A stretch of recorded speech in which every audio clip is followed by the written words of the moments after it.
In the Gun, episode 74. I am Schuyler. Joined with me today is the signal caller, Drenning.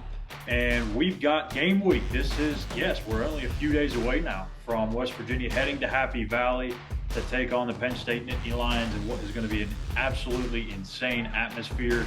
And that's exactly why we're talking, or what we're going to talk about today, is some of the best atmospheres, the biggest crowds that West Virginia's ever played in front of in their history of the program. So we're going to talk a little bit about that. We may even throw you a little bit of a nugget here about the biggest games in West Virginia home history, but this is going to be the top 10 games, regardless of where it was played, home, away, neutral, and we'll count them down for you here in just a second. But first, a word from BetOnline. BetOnline is your number one source for all your betting needs. Get the latest odds, lines, and matchup reports for baseball, boxing, golf, and more.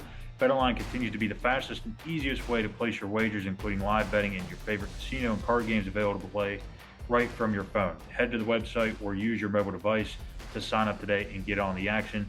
Remember to use the promo code BELIEVE, that's BLEAV, for your 100% welcome bonus on your first deposit. BetOnline, where the game starts. And Jed, so before we get into this countdown, let's hit a couple of these interesting home games and how West Virginia fared in that real quick, and the biggest crowds that they had at Mountaineer Field. Yeah, first, you were part of this, Schuyler, so I had to break some news here in real time. My 9-year-old son, soon to be 10, turns 10. Well, actually, he is now 10. I'm trying to catch up myself.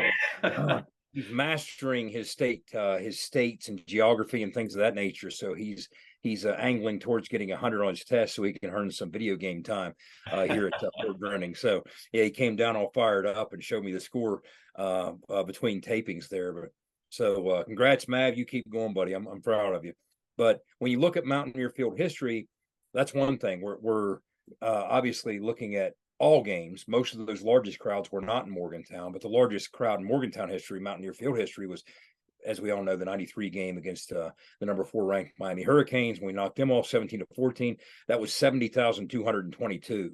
And there were a lot of SRO seats there. I mean, there were a lot of folks just wedged in and standing anywhere they could. So if you look at some of the top games there, the 89 game against Pitt will be number 2 behind Miami at 68,938. The Ohio State game, I remember how just the intensity all off season and the hype leading up to that game against number 1 Ohio State coming to Morgantown to kick off the 1998 season.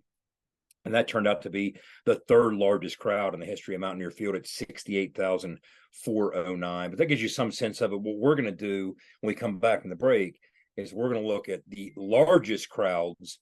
Again, when you look at the top 15, 20, that those weren't in Morgantown, they were elsewhere. And we're going to count them down for you 10-1. And if you haven't figured it out already, there's a reason we're doing this. Okay. And that reason might have a little Nittany and a little Lion in it coming up here this weekend. So we're going to have some fun with this. Yeah, definitely. So before we get to that, a word from those who make this show possible here on In the Gun. I'm talking with J.R. Toothman of Toothman Ford. J.R., everybody knows a lot of pro athletes buy from you. What's the secret? Just like Will Greer, future Hall of Famer Frank Gore, James Washington, and many more pros, these guys have financial advisors that are always looking out for them to save time and money, and that's why they always shop at Toothman Ford. And what if you're like us regular folks that don't have people giving us advice?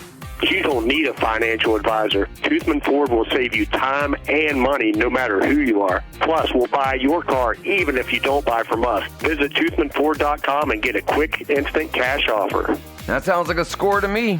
That's right. And as always, we'll take anything in trade from chicken wings to Super Bowl rings. Toothman Ford's got a lot of fans. Here's another one, Dallas Cowboys QB Will Greer. This is Will Greer, former West Virginia and current NFL quarterback. And cars really do cost less in Grafton at Toothman Ford. That's a fact, Will. Thanks. You can shop online anytime at ToothmanFord.com. For more West Virginia Mountaineer football content, be sure to follow us on Twitter @InTheGunPodcast. For nearly 20 years, Fortis has been the nation's leader in providing guaranteed roof performance programs for commercial buildings. Fortis offers roof performance solutions that feature extensive initial and ongoing reconditioning for commercial buildings as an alternative to traditional replacement, with long-term performance guarantees that are backed by global leader Lloyd's of London. Fortis offers a comprehensive range of roof performance management programs that provide financial security, extend the life of our customers' roofs, and make a significant impact on ROI. Fortis is currently improving performance and increasing ROI for customers at more than 4,800 locations, with more than 140 million square feet protected, including many Fortune 500 companies that have turned to Fortis to save money, gain financial certainty, and extend the life of their existing roofs. Fortis has helped customers save more than $520 million in capital roof replacement costs for an average ROI of over 250%. To learn more, visit fortis.us.com. Fortis, roof performance and financial certainty guaranteed. Let's go, Mountaineer fans. You're tuned in to In the Gun with Wes, the Runaway Beer Truck, and the Signal Caller. All right, Jed, so let's go ahead and get right into it. The top 10 biggest crowds West Virginia football has ever played in front of. Again, this is regardless of where the venue is, home, away, neutral. But we already ran through some of that, but you'll understand here very quickly that all these crowds are away from Mountaineer Field. So, number 10, kicking it off, where are we heading first, Jed? Number 10, all time, the 10th largest crowd that West Virginia has ever played in front of was November 25th, 2017. It was at Oklahoma, the Palace on the Prairie. It was the crowd was 86,117. I've been fortunate looking at this list to work 7 of these 10 games. And what I remember about that game, first of all, what's that? That was the Chris Chugginoff game, right? It was the Chris Chugginoff game. So, the season with all this hope and promise was kind of lost early in that Texas game with Will's hand injury. And I'll never forget standing on the sidelines when Will walked back over and I saw that finger and he walked right past me. And, at the time, Dave Kearns and the training staff was trying to deal with it. And pretty quickly you realized, oh boy.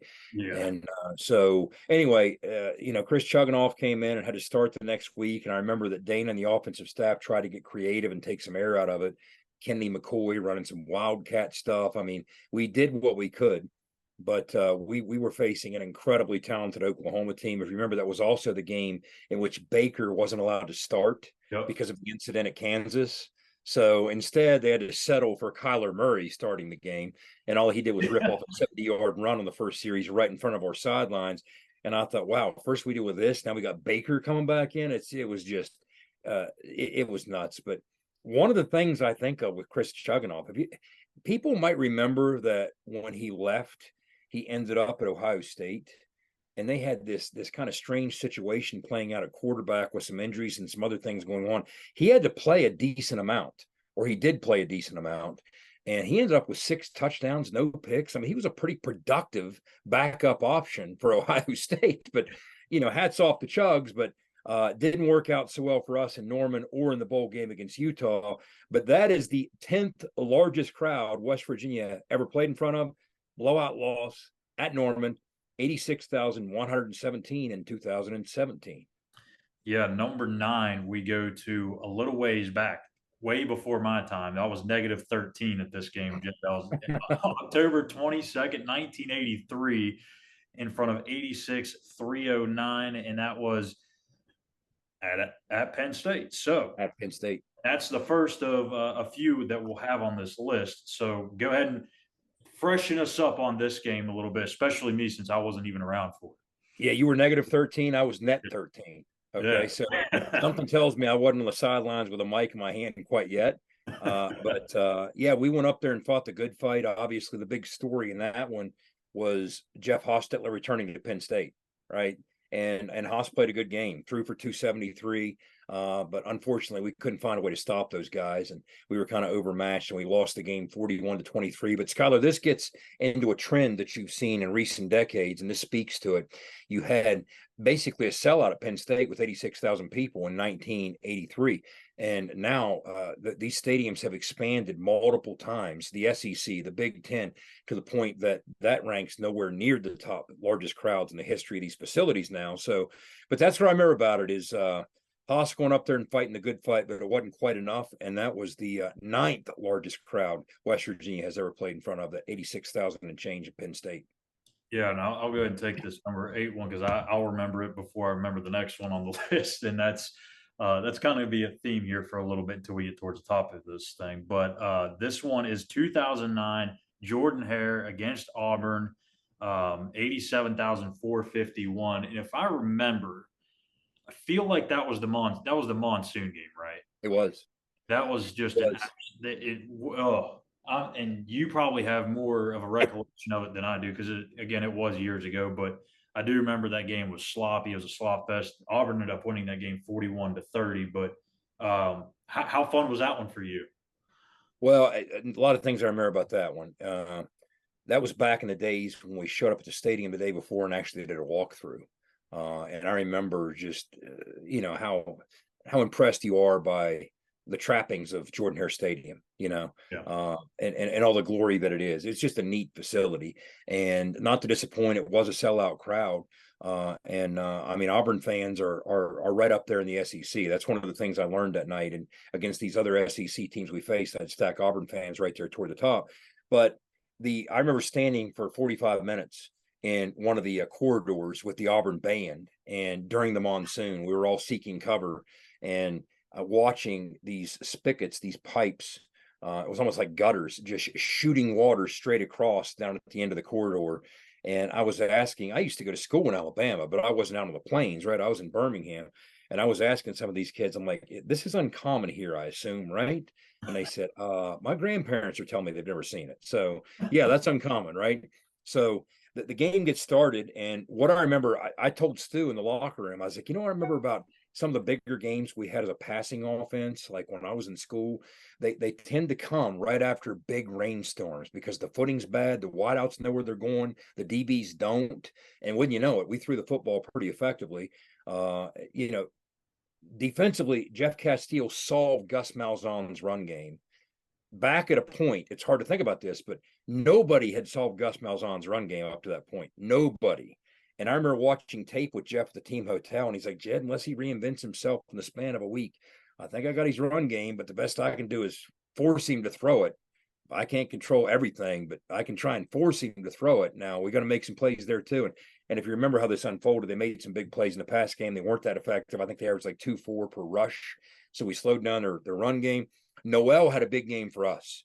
128 yards, 3 scores. And one of the other things I remember is toward the end of the game, of course, it was a 1-score game with a couple minutes to go, and it looked like we had a chance. It was 34-30 to drive the length of the field and have one for the ages. And next thing you know, they pick off a screen and march in this big D lineman. It's 41-30 game set match kind of it. Jarrett Brown got dinged up. And what stands out to me is the training staff, Jarrett comes off the field, and it was very obvious that Gino had to go in. True freshman Geno Smith, this wiry, skinny true freshman from Miramar. And I'm standing next to Gino on the sidelines as he's warming up, getting loose. Now, he hadn't been in before. He's about to go in now. And he had the Orphan Annie eyes. I mean, he had the 50-cent piece eyes. I mean, they were giant eyes. And that's probably the last time I ever saw Geno Smith with the Orphan Annie eyes. I mean, ever. But I just remember thinking, wow, I can't imagine what this must be like. I mean, again, we're talking how many people were here. 87,451. And here you are, this 18-year-old kid being asked, hey, get out there and take care of this. So those are the things I remember about that game. And I guess that would bring that thing in at number 8, the 8th largest crowd West Virginia has ever played in front of. Yeah, number 7, again, this one's probably one a little bit more of, so I'll let you introduce it and talk about it. This was against Ohio State way back in the day. Not way back in the day, 87. It was the year before, the great year before the Fiesta Bowl. But anyways, go ahead. It was the beginning of the Major Harris era. Okay, he had redshirted the previous year. He played against a MAC school the previous week. But this was part of that strange home and home with Ohio State, 87 and 98. It's kind of scheduling how it worked sometimes back then. But you went on the road to face Ohio State in Columbus. And again, if you go to Columbus these days and it's a sellout, it's a heck of a lot more than 88,000. But back then it was a lot of people. It still is a lot of people. Yeah. But what I remember is it was sloppy. It was wet. They jumped out to a very early lead. Ohio State did. We were trying to, as I said, kind of break in a young quarterback in Major. Mike Timko was kind of playing as well as the more battle-tested veteran. and we just couldn't stand out of harm's way. I mean, we kept putting the football in harm's way, turning it over. Ohio State built this big lead, and we just couldn't sustain anything. And I think most of the scoring in that game was the lion's share. It was over probably by not long after the end of the first quarter. A couple minutes into the second quarter, they beat us 24-3. But one of the things, Coach Wallace, who we did the broadcast with, Coach Wallace was on the staff at that game. And a couple of years ago, Tony and I were talking about it, and we mentioned it to him, and this conversation started. And I said, I'm gonna look up that box score and check it out. And as soon as we came across 6 interceptions, 4 by Mike Timko and 2 by Major, Coach Wallace was like, yeah, why don't we just change the conversation here? But hey, it's not like Coach Wallace didn't rebound, because he certainly did, and so did Major, and so did the Mountaineers. And brighter things were to come for those Mountaineers down the stretch, even in '87, leading up to what happened in '88. But 88,000 people at the shoe. That was a big deal back in the day. It's a big deal now. But that will be the 7th largest crowd when you're looking at that. Was back in the Tom Tupa days. Remember Tom Tupa, not only the quarterback but the punter for Ohio State. So 7th largest, right? So that'd be number 7. Yeah, number 6. I do remember this one, and I'm trying to remember what grade I was in. I want to say I was in 8th grade, and I just got back from whatever the dance is that you're in 8th grade, the middle school. It's not the homecoming or whatever, but anyways, this big dance we had in middle school, and we went and hung out at my friend's house. This was, I'll go and get to the game so you know what I'm talking about here. September 25th, 2010, 92,575 against LSU. And I had been looking forward to this game all week long because I was like, man, to have the opportunity to go down into Death Valley, and it felt kind of like a winnable game, and it ended up playing out to be that way. It just 20-14 was the final score. They couldn't get over the hump. They really just couldn't ever get anything offensively going. Obviously, that was the Patrick Peterson game, but that was a tough game for me to take on the chin when I was a kid. Yeah, and Saturday night in Baton Rouge, it's one of the storied things that if you're a college football fan, I mean, it was definitely on my bucket list. I'm glad I got to check it off. I'm glad I got to work that game. But what I remember about it is, first of all, that's another awe-inspiring facility. I mean, it's just a really cool venue.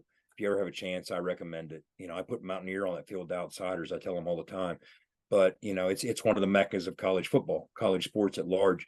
But what I remember about that game is, we were disjointed offensively. We couldn't really find our rhythm at that point in that season. We went down there, and I remember walking out with the captains, and Noel was one of the captains, and Noel Devine.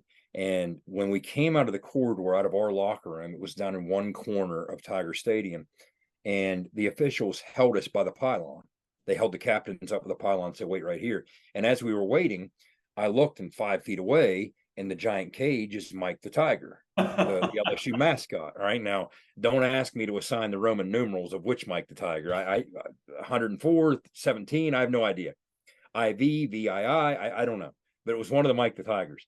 And what I remember is Noel apparently had such pent-up energy that it was too much to ask him to stand still. So he couldn't restrain himself. So he starts leaning into the cage and shaking his head to try and animate Mike the Tiger. Oh, and he's growling at it and snarling and shaking his head. Noel's just shaking. And I'm thinking, how did I arrive at this point in life? Watching this 5-star running back in Tiger State. And I'm also thinking, I don't think Noel knows quite how sedated Mike the Tiger is. That's what I always think when people go around Bevo in Austin. I'm like, do you have any idea what they've shot that thing full of before this game to keep him calm? But that's what I remember. And I remember it was one of those things that, as you touched on, Schuyler, the final score was 20-14. And that was the game that on the punt return, Patrick Peterson, I remember where I was standing. I was in that same end zone, but opposite pylon, when Patrick Peterson busted it, found the rail up the sidelines, got behind the wall, gets in the end zone and strikes the Heisman pose. But it just felt like, man, even though we're only down by a possession, maybe part of the game covered. Yeah, it felt insurmountable just because we couldn't get moving offensively, and it was frustrating. But we held our own. We just couldn't make the final play. But yeah, I mean that's number 6, and that was definitely one that I remember for a long time, and worth checking out if you get a chance. But now we're about to embark on the top 5 the 5 largest crowds West Virginia to this date has ever played in front of. Yeah, and actually, 4 of these 5 are in my lifetime, and more recently, actually. So, number 5, let's go ahead and start here with what was it, 2014, November 8th Yes. at Texas, 95-714. And I asked you before the recording, I was like, this was the game right after game day, TCU, that whole conundrum. Yeah. And it is. It was I guess it's one of those games where you let a game beat you twice, and I felt like that's kind of what it was. They were sluggish all day, and that one, I actually had a baseball game. I was in college at that point, college baseball game that day, so wasn't able to watch it, thankfully. But I ended up rewatching it, and none to my liking. But that was a game I really felt the TCU game, the way that thing ended, it was something you couldn't get out of your head.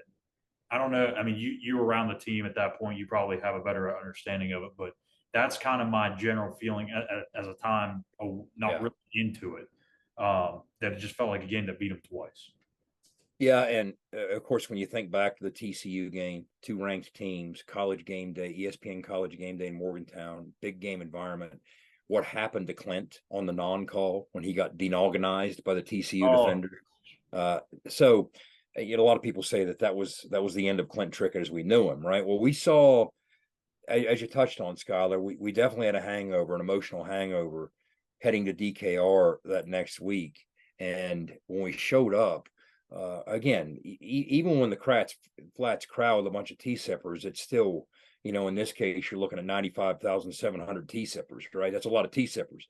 It's a vast place that's very high when, it's you really marvel at it sometimes when you're standing on the sideline at DKR looking at that facility. But what I remember about that game is that was back in the days of the Tyrone Swoops 18-wheeler package, that big physical quarterback that they had, and they used that to great effect against us. Now, they jumped out to this big early lead, and at the half, it was a lot to a little.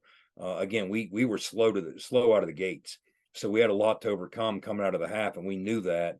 And now, to Clint's credit, Clint did engineer a lot of production, but it was by and large between the 20s. I mean, if you look back, one of the strange stats that came out of that game was Kevin White with a school record 16 catches. I mean, he had 16 catches, and Clint, had some decent numbers, but no touchdowns. It was between the 20s. So every time we got into the red zone, something went awry, and we just couldn't finish the job. And in large measure, I do think that TCU hangover contributed to that. But that's what I think of when I think of that game. Was I don't remember the crowd making a massive difference in the outcome, but that's kind of the nature of Texas. They can be very energized or somewhat sedated themselves, even if it's pushing 100,000 people there. I've seen it both ways, whereas other places, Oklahoma or others, it's always energized, right? But that's what I think of when I think of the 5th largest crowd in the history to ever watch a West Virginia football game. Those are my memories of it. Go ahead and take number 4 here. This is, again, before my time. So yeah, a long time ago. Another one of those Penn State games. Now you see it climbing. The last time we were at Penn State, it wasn't quite this many, but now it was our last trip to Penn State, 1991. So now with the expansions of the stadium at Beaver Stadium, you're up to 96,445 people. The 4th largest crowd to ever watch a Mountaineer football game anywhere. Now it's a game that I wish I could forget as a fan. I was a college age kid myself. That was a very good Penn State team. Tony Sacca, Sam Gash, OJ McDuffie. They finished number 3 in the final poll. They went and blew the doors off Tennessee in the Fiesta Bowl. Very good Penn State team. And the biggest thing was they just dominated the line of scrimmage from start to finish. They outrushed us 349 yards to 21. So blowout loss at Penn State. That's the last time we were at Penn State. And if you've seen a recurring theme, but that theme's about to change so far, every one of these games in the top 10 has been a loss. But good news, that's about to change. Yes, number 3 and the top 3. I won't ruin it. Number 3, Texas, 2016, November 12th, 98-673. And I remember this one for 2 reasons. One, Schuyler Howard leading this team once again to a victory that they probably, I don't know if they shouldn't have won, but it just felt like a game they could have lost. And then, of course, the Kaiser White hit on Shane Buechele, where he just absolutely gave him a punch and knocked the ball out. That's the two things that I remember about that. And after this game, West Virginia moved to 8-1. Again, this was that 10-win season that they had. And we talked about it in a recent episode where they only played one ranked team that whole season, and they took full advantage of that. They were taking care of wins left and right, and pretty much beating who they should have. But yeah, that's what I remember from that one. Yeah, you talked about the hit. I mean, Kaiser came off the edge, one of the packages Gibby had where the spur comes up and they chop things up. And I'm telling you what was odd about that, it wasn't a blind side hit. It was a vision side hit. Yeah. And Shane Buechele, who came in as a really highly, regarded quarterback recruit, ended up transferring to SMU. But Shane Buechele was looking to his left as a right-handed quarterback, and off the edge from the spur spot came Kaiser and just lit him up. I mean, I almost felt like I felt it from our sidelines. It was one of those shots. And the other thing that I remember is this game was literally down to the wire and then some. In other words, the outcome was 24-20. West Virginia led, and even on the final play, there was some dispute as to whether or not it was going to be the final play. The officiating crew was reviewing it, and this is in my career the only time this has ever happened. Of course, as soon as the game ends, what is my job? I immediately, as the game ends, right after the handshake, have to have a microphone in the face of the head coach. So I had to have Dana ready to go. So we didn't know if the game was over or not. Are we playing another player? Are we not? So me and Dana and Gibby, half the team, half their team, we're all out in the middle of the field, and we don't know if the game's over. And so the call came back in, and the game was over. Here came the handshake, and here came the celebration. But that was a strange finish to a relatively intense game. But again, you're talking 98,000 and change, pushing 99,000. I don't remember the crowd being a massive factor in that one. And I wouldn't say that elsewhere, the places that I've been with these size facilities, but sometimes Texas is, sometimes Texas isn't. It depends what kind of mood you catch the T-sippers in. Yeah. And that particular day, we held on for a very hard fought, very physical, old school 24-20 win in front of the third largest crowd to ever watch a West Virginia football game at DKR in Austin. Yeah, number 2. You want to guess where that one is? DKR. Yeah. 100,703, and that was November 3rd, 2018, aka the Will Greer Gary Jennings game. And this one is going to be one that will live down forever in the history books of West Virginia football. And obviously, it could have been even a more storybook type of a game had West Virginia held on and beat Oklahoma State. We can talk about that David Sills no pass interference call in the end zone another time, but that would have been incredible if they would have been able to get to a Big 12 championship game that year. You probably would have had Will Greer seriously in the Heisman race had they finished the season a little bit better because of that play, what could have happened at Oklahoma State, and so on. But man, that game, again, it felt like they were so much back and forth. But when Texas got that stop, they got the score to go ahead, you were just like, you know what I mean? You didn't know if they were going to be able to answer there at the end. And I loved the cojones on Dana Holgorsen at the end to go for 2. And you were down on the sideline. The rumor is he was going for 2 the whole way. Is that what you heard? Absolutely. I'll give you the Cliff's Notes version of the things I remember. Because I could write a book about the things I remember about that football game, and the memories that will forever be etched in my mind. But there was a point earlier in the game where there was an injury to a Texas offensive lineman, and of course, when there's injuries to the opposing team, it's much more difficult for me to get an injury update because I don't have the inside track like I do with our staff and our training staff. So what I have to do is I have to go to the national reporter, and I'm trying to think of who the national reporter for ESPN was in that game. I can't remember. It was one of the regulars that we work with. But anyway, I went over to check with her because she was checking with the staff to see what the status of that was. And as I worked my way over, in other words, normally I'm over toward our sidelines. Now, the layout of DKR, our sidelines is opposite. Bevo's in the back corner on the opposite side of the field from where we enter the field. We enter the field, we go in front of the Texas band, and then we go opposite over to our sidelines. Their sideline is the same sideline that down at the end is Bevo's cage. So I'm normally not around during the game. I'm not around Bevo's cage, but I was going over to make my way and migrate to the lower end of their sideline. So I was right in front of Bevo's cage. And as I made my way in front of Bevo's cage, I'm trying to spot the sideline reporter, and I heard the crowd go nuts. And I looked up, and here comes David streaking right towards me on that 65-yard touchdown. So I'm sitting there fumbling. I'm trying to get my camera out, and I did get a shot of him with the horns down right in front of me. So I'm right in front of Bevo, and David's right in front of me with the horns down, and there's Texas fans 8 feet behind both of us. And I was just like, this is delicious. All right. But then the way that thing unfolded, with the scoring strike to Gary, you can't throw more you talk about a drop in a bucket. You can't throw more accurate football under any circumstances, especially those. And then what ends up happening was with the 2-point play, I was down in that pylon where Will ended up running into. Okay, he ran right in front of me. I've got this kind of interesting video from my phone with Will running right in front of me. It's an angle that you're not used to when you look at it, right? But yeah, we definitely were going for it. And of course, we had to go for it multiple times because they kept taking timeouts. Yep. Now, that was a certain concept that we went empty, and there were various answers to what we could do offensively based on what they showed. There was a quick screen element. There was a draw element.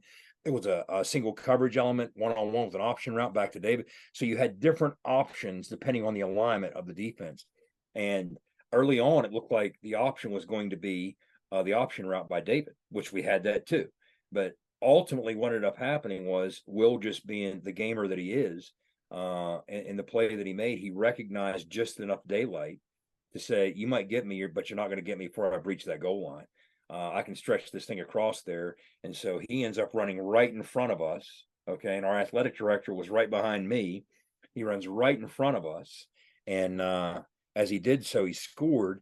And Big Daddy Sean Mariner, who is one of our video guys on the sidelines, Mariner likes to talk about the reason that you see Will slam that football so viciously. If you remember when he scored, he threw the football, he spiked it, right? Well, what he was doing, he was throwing it into the speaker that Texas had been booming all day when we were on offense, making our lives difficult. So that was kind of his way, is to say, take that kind of deal. And I remember, as a matter of fact, it might even be on my video that I was still taking because I didn't turn the camera off. Dana ended up in all this chaos. I'm way outside the coach's box. I mean, I'm down on the goal line. Okay. I don't have to stay in the coach's box. I'm not a coach. I'm a sideline idiot trying to do another job. Well, Dana and a lot of the staff ended up, as the plays unfolding, way down the field. And he was, I don't remember, maybe the 15. And so I flew up to Dana, and I remember saying to Dana right away, that's the same pylon that he got hurt at in Morgantown last year. Oh. That's the first thing I said to Dana. Yeah. And he was just so beside himself. I don't know if he heard me, but yeah, I tell you, as number 2 largest crowds in history go, they got a show. Now, it might not have been the show they wanted, but boy, was it the show we wanted. And then I remember Dana crowd surfing in the locker room after the game. I mean, there's just so many different things about that game that were just magical, just absolutely magical. And now that was one that I do remember the crowd. You're starting to get up towards, I do remember the crowd having an impact. There were moments in that game that turned Texas's way. And you go back and study and do a post-mortem on games like that. There's so many things that could have so ever slightly gone the other way. And I've done that multiple times in that game. And it's scary to think of how easily that could have swung another way in the third quarter, in the second quarter. But so many tremendous memories from that game, sitting at number 2, second largest crowd to ever watch a West Virginia football game. Yeah, again, like I said, when Texas went down and got that go-ahead touchdown, I was like, I don't know. It just didn't feel like, you just kind of like, oh man, here it goes again. You know what I mean? And 100,000 Schuyler, 703. And that day it felt like it. And the incredible part about that was, and you mentioned it, on that 2-point conversion, I think they actually completed one to David Sills. We did. And then we sure did. They said they called the timeout, so they had to redo it again. So Tom Herman had that big thing after the game about how he reached over the goal line. Well, you didn't stop it twice, so don't know what to tell you. But anyways, And now, drum roll, the number one spot is 2012, West Virginia at, once again, we see a Texas. pattern emerging, Texas. First Big 12 road game as a Big 12 member. The first conference game was against Baylor the week before. We took the road, went to DKR. Now, we were ranked number 6 in the country. They were ranked number 11. So there was a whole lot of buzz about this. They were ready to hand Gino the Heisman with the September that he had. And you're looking at, this is October 6th, 2012. So we arrive 4-0, hotter than Texas chili, as Rick Neuheisel might say. And we were offensively, we were playing lights out. And the concerns were on the defensive side of the ball. They already started to kind of show through, and that obviously in major ways in that Baylor game, they showed through again here because no lead felt safe. But what ends up happening, there's a number of things I remember about this one as well. This absolutely felt like that size crowd. It was 101,851, largest crowd West Virginia's ever played in front of. This felt that way. It got so noisy, so crazy, so disruptive. And the truth of the matter is, there was a point with a critical 4th down sequence late in the game. And I remember it was in front of our sidelines going right to left. It was, I think it was a 4th and 4. And the crowd was going berserk. And I remember thinking, if Gino is unaffected by this, then he is by definition unflappable. Yeah. And he took the snap, shuffled back in the gap, fired a quick, hitch route to a Stedman on the boundary, first down, move the sticks. But I remember late in the third quarter, early in the fourth quarter, what I remember about that is the Godzillatron at the stadium flashed up on the screen. The attendance of 101,851. And not only was it the largest in West Virginia history, which we know, it was the largest crowd in Texas Longhorn football history at the time. Now, it's since been broken. The largest was last year, Alabama at Texas. But that was the largest game in Texas history. So I thought, wow, that really says something. Now, a lot of things contributed to that, both teams being ranked, the novelty of a new conference opponent, fresh to the league, first season. But that was the Texas crowd that they should brag about, because they contributed throughout multiple sequences in that game to the ups and the downs and the peaks and the valleys. They were noisy at all the right times, and it was just full and packed with energy. There was no T-sipping that night. No, I mean, they were into it and dialed in. And of course, we talk about hangovers. We all know what happened the next week, but that didn't mean we weren't enjoying that night. I still remember, I have a picture of Gino in the dark corridor outside our locker room. I mean, he couldn't get away. There were a bunch, I think they were Texas fans. They wanted his autograph, and he's signing game programs. And I mean, people forget just to what extent he was ahead of the pack at that point in all of college football. Yeah. From a production standpoint, they were ready to anoint him the Heisman winner because of his body of work in September. And it was that impressive. I mean, I think after that game, he ended up with through 5 games, he had 24 touchdowns and no picks. It's just insanity. Yeah. The numbers he was posting. But I don't know if it may have been before that game, but I think at some point he had more touchdowns than incompletions. Yeah. Through a couple games. Yeah. I mean, that's unheard of. Yeah. Out of all the Heisman winners there's been, it's like you never even hear that stat. So yeah, I mean, it's so that and the funny thing is he had a modest 260 that night. But he made the plays when he had to make them. He had 4 touchdown passes. I mean, Stedman showed up big. Tavon showed up big. The run game showed up big. I mean, that's the thing. I also remember going down, and they had a linebacker that was dinged up.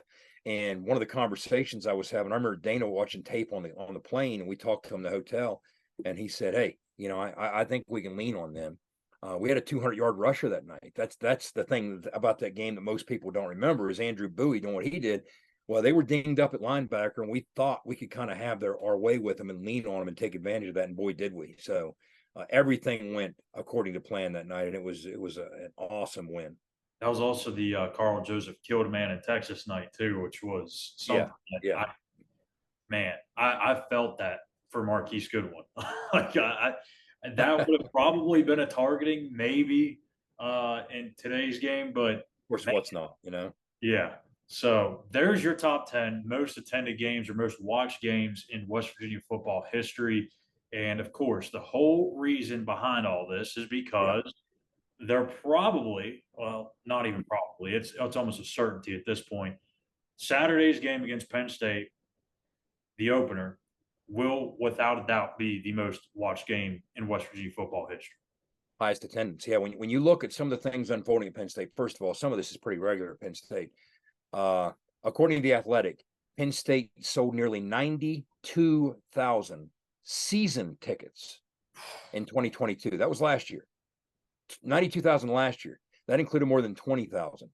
That's on par with what you can expect. In other words, when you have that as your starting point, that's how you get to 105,000. Now, when you look at the individual numbers of last season, here is why we feel confident in saying, again, West Virginia, for perspective, largest crowd to ever watch a West Virginia game anywhere, 101,851 at Texas 2012. 101,851. Here are the attendances at Penn State's home games last year. 105,000, 108,000, 108, 109, 105, 106, 107. So their smallest crowd last year was 105,000. And there's more buzz this year than there was last year. Yes. So I feel quite confident in saying, absolutely, this will be the largest crowd to ever watch a Mountaineer football game. I continue to say, as somebody who likes to live in hope, what better night? I mean, we've never had a chance to piss off more people in person in one setting. That's one way of looking at it ever before than we will on Saturday night at Beaver Stadium. And we went through the numbers the other day about the AP top 25 in their history. Yeah. This would be the best win in the history of the program, correct? Yes. Oh, without question. In other words, the highest ranked teams we've ever beaten on the road was number 9, and that's happened twice. Yeah. Again, true road game, not bowl games. Those are neutral site games, including Georgia, which was an hour and a half away from Atlanta and Athens. Georgia was number 8. That's neutral site. The highest ranked true road game we've ever had a win in, 1982 at Oklahoma, number 9, 1954 at Penn State, number 9. Penn State in the AP is number 7. This would be the highest. And one little cool nugget here, there is actually a member of the Mountaineers who I know won't blink at this. And that's Beanie Bishop. Yeah. Who last year at Beaver Stadium played in front of 108,000 people at Minnesota and played well. I mean, when you go back and watch Beanie in that game and look at the tape, Beanie played good football. He held his own, more than held his own. So that's one guy that's already been there, done that, and played in front of that kind of crowd that we can expect. What's that? Patorma Moba, too. Comes from Penn State. Yeah. Absolutely, yeah. It's just he had him behind his back instead of in his face now, So, that's interesting. Even though when you look at those AP top 25 numbers, history's not with WVU. But with this list, recency, there's a little bit of a trend going on here. So maybe victories in each of the 3 largest crowds to ever watch WVU play a game. We won all 3 of them. So what you're telling me, Jed, is they're going to win. Maybe. This is a Lloyd Christmas moment. You're telling me there's a chance. Yeah. Exactly. You're telling me there's a chance. So that's going to do it. And again, I'm Schuyler Callihan, filling in for Wesley Euler, the GOAT, and Owen Schmidt for Jed Drenning. The one thing we ask of you is to be in ear and tell an ear about your favorite WVU football podcast, In the Gun, and we'll be back with more episodes here later this week.